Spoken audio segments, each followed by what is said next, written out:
So I got a couple of Oshis. I need to use the toilet, so I'll go to university to use the toilet. I am going to talk about some of the triggering trauma stuff. Just walking past children, and especially like babies in prams, and there's like a water area in the centre of town. I think near the Guildhall. There's a member of the public yesterday, apparently from Scunthorpe, asked me for directions to the Guildhall.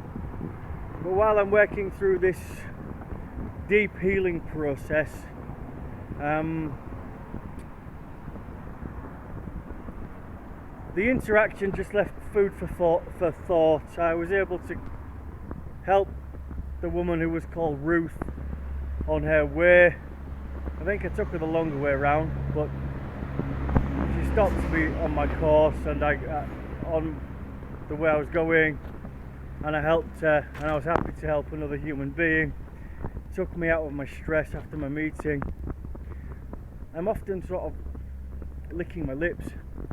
These aren't energy drinks, Oshi, as far as I know. They're like vitamin. They're a healthier sort of. I don't consider them part of the energy drink group. It's a different kind of kick. And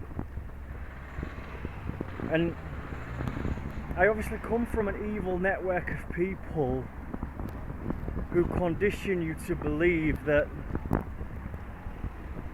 the freedom is in becoming a paedophile and siphoning the sexual energy from a child's private parts.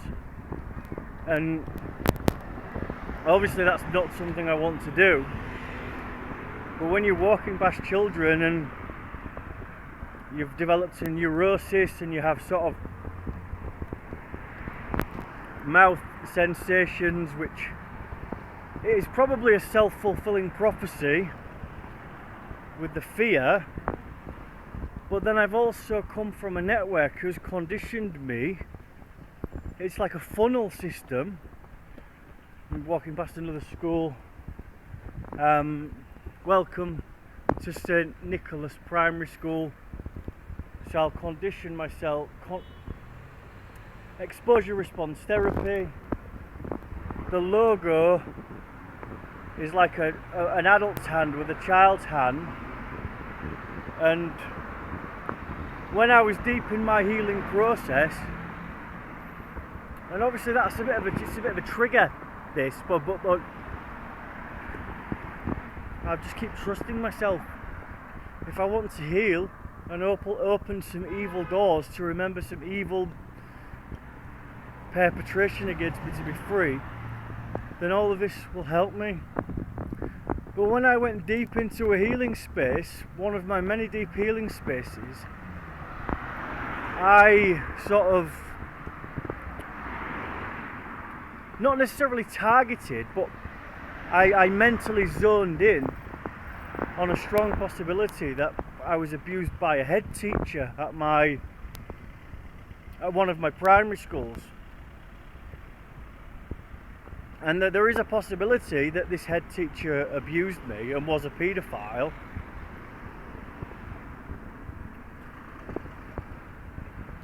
And then obviously that was one of my intrusions, which has led me to many knock-on effects, remembering the rape, my satanic family, and my childhood sex trafficking journey as being a victim of part of the satanic network.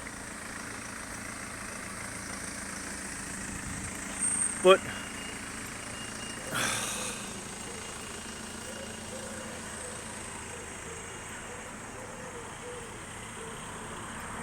I was in such a fragile space that I found out where this person lived, and I knocked on the door and I spoke to them from a distance, and I left.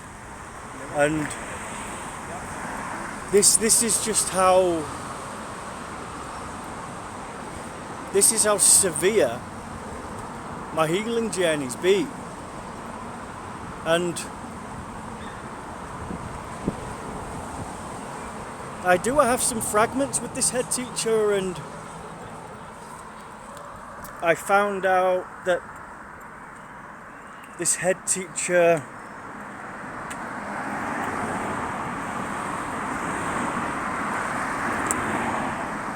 still works in the school services and has a more powerful position within the school services. And then obviously I look at that picture and just joined all of these dots of an evil man in power, and even the logo, which represents the protection of all of the children, is essentially the Humber Bridge converted into an adult holding a child's hand. And I was groomed and I was marked for everybody to abuse me, because at that scale of torture, it just helps the network really for anybody else to give you pain. You're just a battering ram and a vessel to make evil people money, and then generally be converted into an evil paedophile, psychopathic murderous paedophile, or kill yourself, or be forced to have done something so severe where you're trapped in the criminal justice system, and there's too much on you for anybody to believe that you're innocent. And obviously, as soon as you're raped as a boy, it's a downward spiral. And I sometimes see boys during the day, not on a one-to-one basis obviously, but when I'm seeing a boy ride past me on a bicycle or be with their friends, whether that's like a 9-year-old, a 10-year-old, or even a 13-year-old teenager, there's so much that has such a weight to it. It's not just a 10-year-old or a 13-year-old. I'm 13th of October. It's not just a 13th of October.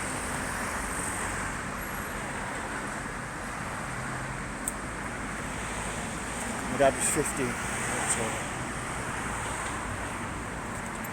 It's not just seeing a 10-year-old or a 13-year-old. It's often seeing a representation of everything that was stolen to me, a hologram of intrusive thoughts and icky images. So it's just not nice. And the network also condition you that they changed the word can't to cart. Can't do it. Carting about. Because that's a perfect outcome for them. That you're, whether you have special needs like myself or not, which I'm accepting as my truth now,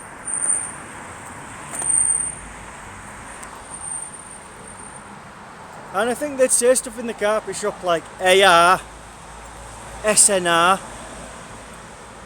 we know what you are, or you'll be, you know, autistic rapist, special needs rapists, or some of our best ones, we know how to get you to kick off. And obviously if this isn't word for word or verbatim without restricting myself, it still gives an impression of my experience and the network I escaped. So I'm carting my shit about, you know. I've got my side bag on, which helps me carry stuff, but it's also like, yeah, I've got me, I'm a dangerous rapist, don't worry, I've got myself. Got my ear defenders on, I'm confident they've given me ear defenders, seen my comfort in the shop, took them off me, smashed them up. Got my bag, and some more bags in here, so I do some shopping. Generally trying to stay away from my flat as much as possible and go back on the evening. Jamie came back today and I heard some violence next door and Chanel screaming, and I managed the situation as best as I could, not feeding into the darkness, and I continue forward. So obviously carting about, yeah, I'm carting about. I'm waiting for the healthcare services to accept me as a person with CPTSD and neurodiversity, what I believe to be autism, former child sex slave, satanic ritual abuse survivor, person who was forced to rape his girlfriend or they were going to kill his little brother. All my own grey areas and mistakes that I've made in my life, including the mind control grey areas and mistakes where the family targeted my friends' children and my family's children and my service users, and it's the same old story. I'm carting about. If Neil's still alive, if he's still in the carpet shop because the police are victim led, Liam's still carting about, yeah. Can you see anyone in there? Have you seen yourself? Have you seen yourself? Have you seen yourself? I think they used to sometimes use the term mum's medicine as well. And obviously I have compassion for my mum because she was forced to get to that level of doing those evil things with me. And as pedophilic and monstrous as those things are, they help me understand the level of anger and rage that a person carries who's witnessed, or at the very least understood, that their brother's been murdered when they were a kid. They've been through these rapes, they've been forced to become a paedophile, forced to force their son to give them menstrual oral sex, and that all of these wrong things are right through deadly fear. Anneke Lucas speaks about these gunpoint scenarios where you really see what a person's made of. And perhaps if Joshua wasn't born and in the equation he has such karmic weight, perhaps my mum would have let them kill her to be free.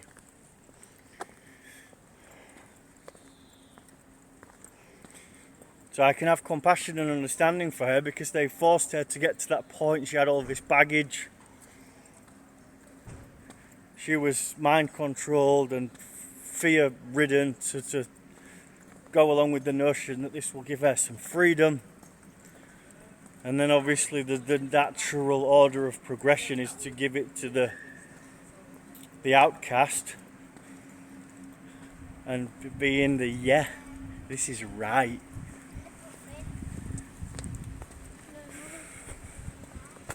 Another family just walked past me, a mum, a dad and a child, and if I notice like the child's legs or bum or any other area, it's just horrible, triggering. I went to one of my safe spaces for a meal deal, had a Red Bull, and I'm always carting. I think my nana used to take me to cinema on my own as a kid, just leave me in there. Possibly a perpetrator would meet me when I was in the cinema or pick me up. And then use me as for the services. There's so much blocked out. Stronger repressed memory of, I think she took me to see Star Wars and said I could have popcorn or a drink. I think I chose popcorn, but just sat in the cinema on my own as a child. So for example, I did choose popcorn, trusting myself. I'm a child in the cinema, left in there by my satanic paedophilic grandmother who's trafficking me. I need a drink, I need some safety. Likely my mum's converted at that time and she's sexually abusing me and hurting me. I have stronger repressed memories of my youngest brother. I don't need to name him in this video, having, I think they called it vitiligo, where his skin was scabbed, and I was like always loving him, looking after him and taking care of him. I enjoyed watching cartoons with my little brother, Balamori, Tweenies. For some reason I was going to say Twinkies, but that doesn't have to be a trigger or an issue. Balamori, Tweenies, Teletubbies, Clifford the Big Red Dog. There's a Clifford the Big Red Dog movie that came out, and how I was feeling during that healing space just reminds me of my little brother. And then surviving this hellhole of a family that I came from. Some children in front of me with the father, there's a pram, but there's a lot of distance. They're on their way, I'm on mine, no issue. It's just like, oh yes, something else that was stolen from me. Because you just think it'd be nice to call your brother And obviously I feed into these roadblocks, but I feed into the roadblocks for good reason, because they're so heavy and fueled by satanic ammunition that it's much healthier for me to keep distance from my brothers. God willing, they're both alive and well, redeemed or redeemable, doing okay, and they're going to have a good life. But without all the bullshit and the pain, the big brother would probably want to call his little brother and say, hey, you little shit, doesn't matter how old you are, there's a fucking Clifford the Big Red Dog movie at cinema. Not even ask him if he wants to go and see it, but just have a conversation about a nice memory. But you can't, or you can't. I'm carting now. I'm at the uni. The uni's one of my safe spaces. I have a toilet which I prefer to use. Guessing the stupid bastards at the network now know to fucking run or end themselves to stop hurting people. So I'm in the light. So I'm not really worried about the stupid bastards coming to find out where I am, because I'm getting support. I'm surrounded. You are surrounded. So carting, can't do it, can't. First choice. That's how they answer the phone. I used to say, good afternoon, first choice carpets and beds, how can I help you? You look at your converted uncle for a smile and you just get, I know it's wrong. And I know it's me.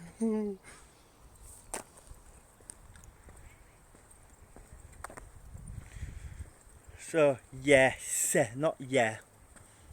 Walking around the university. My favourite energy drink at the moment is Tenzing or Tenzig. Fucking hell. How can I be a favourite? How could it be my favourite if I've got it wrong? Tenzig or Tenzing? I think it's Tenzing. And they have the lime one's nice. The lime and mint is my favourite. There's a mango, like fiery mango, and then there's a raspberry yuzu, which I've built a triggering self-judgmental issue around. So I don't really choose the raspberry drink because it just doesn't get in my head. And then if someone was like one of my former abusers, Amy, was watching me, they'd have loads of information, but because I'm in the light now and they know they can't fuck with me because they can only fuck with themselves. But when Amy first loaded me in and I was having those video calls with her when I was at fucking Forest Side Hotel working there in the Lake District and actually getting some stability in a cooking pot after leaving my home city and loads of oh no, you'll see my big bulbous head. And I used the word bulbous in my India videos when I was describing one of the corpses from Varanasi. So intuition, she'd watched all of my stuff. I think she asked one of my old colleagues, initial L, who was a friend for some time, she's asking questions about, yeah. But I've healed the wound now, haven't I?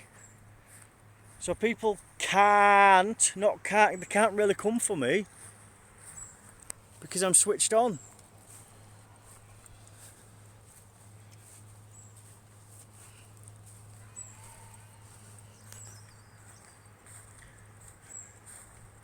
So I need to buy some toiletries, and I'll probably buy 5 soups for £5 and 5 Heinz beans and vegan sausages for £5. Sometimes it comes in less, like £4.74. So I've got 10 good tins of food. Some bread, some cheese, some vegetables, some salad, some bath salts. I've got my Albus oil. Just get stocked up. Obviously I walk everywhere. I walk for miles. I cart for miles. I just cart about, can't go anywhere. go to cinema, it's a reminder of my nana, but I like the cinema, but it's just a reminder of the network that you can never really go anywhere. I think when I was at one of my lowest spaces, I went to see Boss Baby by myself, thinking it was going to be like a Family Guy style adult humour. I think this was when my main uncle abuser was mind controlling me. Oh yeah, I could do this. So, I'm just working out how I can edit this. So that I'm an adult, just getting chipped away at, and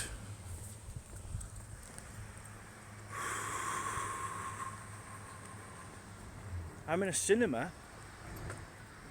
I'm judging myself now because I seen a female sat down and I looked at the female, not like too perversely, but I'm just so aware of everything.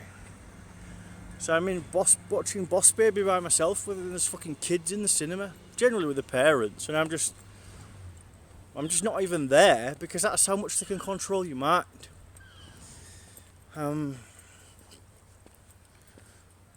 So this weekend I'm going to do some energy clearing. I'm going to clean and smoke my home with incense. I'll buy some new candles, have some salt baths. I'll put some items in the bin because I like to hold on to items like my broken Hoover, and even though I know I'm probably not going to use it, I'll try to get it mended because it doesn't work properly. It doesn't suck properly. Just leave it there. So I'll do some energy clearing, some cleaning, let go of some old items and possibly return to my bedroom.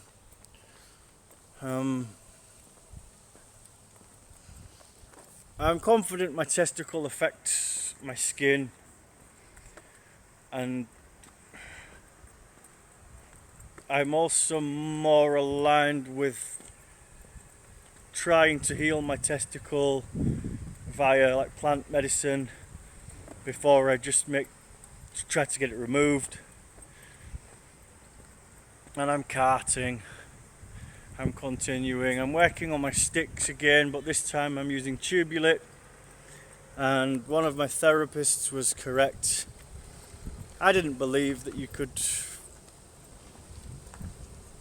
create like powerful sticks with Tubulit. I was going to use the term make magic, but it's amazing what you can do with the Tubulit and some old like socks and material and string, and they're like knickknacks and they're quite heavy, and the more you tie them, the stronger they become. So I'm working with the energy again.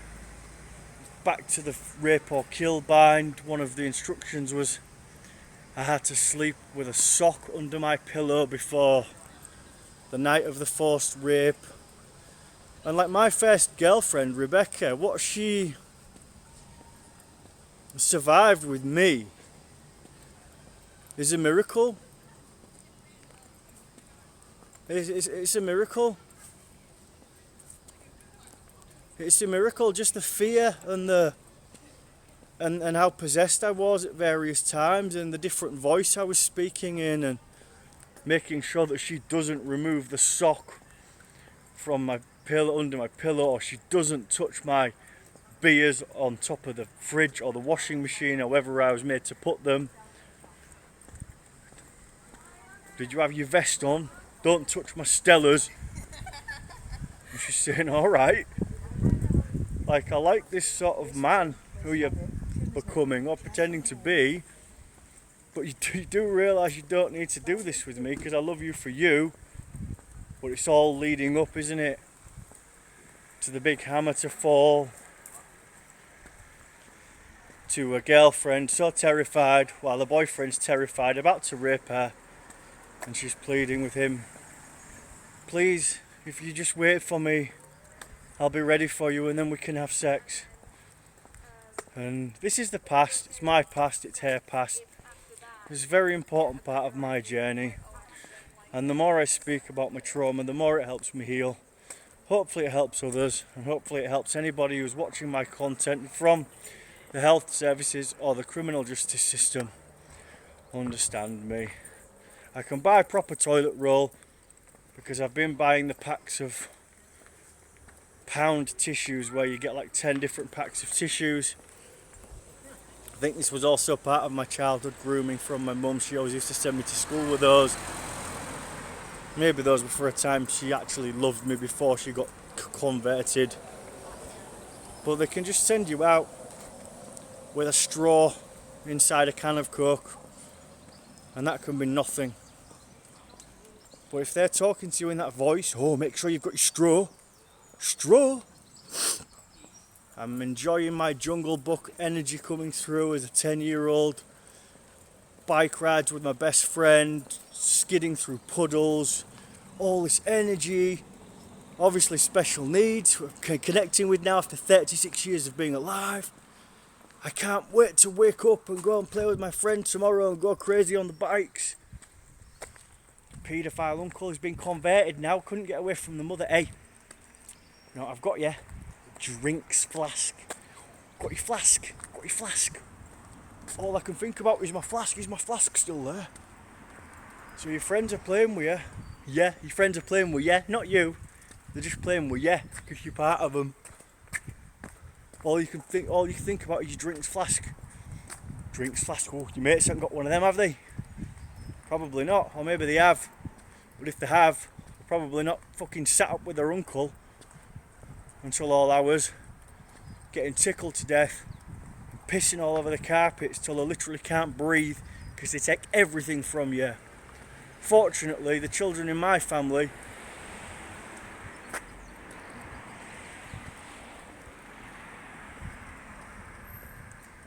had some support,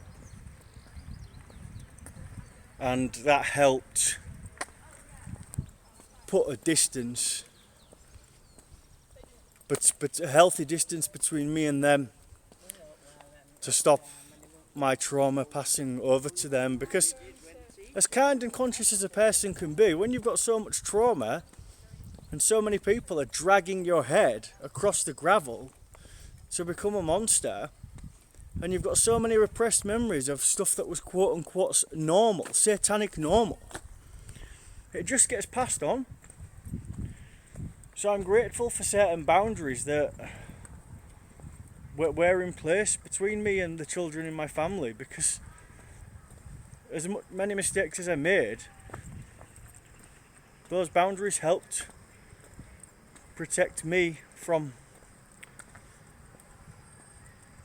crossing over the edge into becoming a monster, and helped to protect my children, and just got in the way of the cycle.